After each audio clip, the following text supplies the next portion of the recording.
Ngayon, samahan niyo kami sa isang simple yet savory food trip kung saan ipakikilala ang Bon Tit Ga na may natatanging halo ng panlasang asyano. Dito lang yan, sa Sarap Pinoy. May mga pagkain na parang loud at attention-seeking ang dating.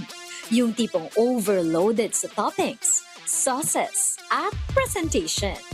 At may mga pagkain rin na quietly confident.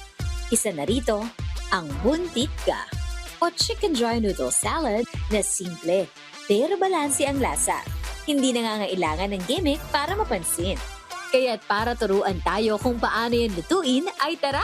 Samahan natin si Chef George Bonifacio dito sa Sarap Pinoy! Magandang umaga! Samahan niyo po akong magluto ngayon ng chicken dry noodles or Bon Tit Ga. So, meron po tayo ditong chicken na pre-marinated na po. Ang marination lang naman niya is sugar and patis. So, saute lang po natin. Maglagay po tayo ng mantika. Konti lang naman. Then we'll start cooking the chicken. Hintayin lang natin siya masaute. So, i-brown lang natin ng konti. So, actually, we're using chicken breast here. Yan. Okay na.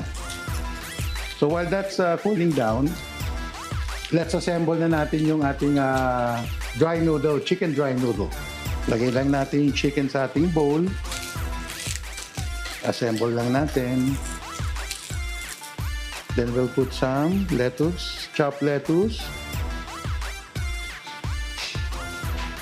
And chopped cucumber.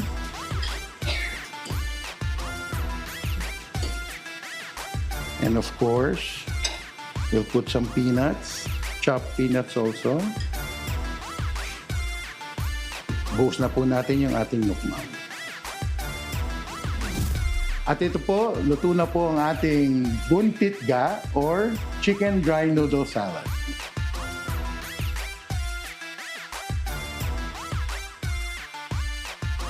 Kaya naman, if you're craving for something na hindi overloaded pero full of flavor, subukan na ang Bon Tit Ga o chicken dry noodle salad.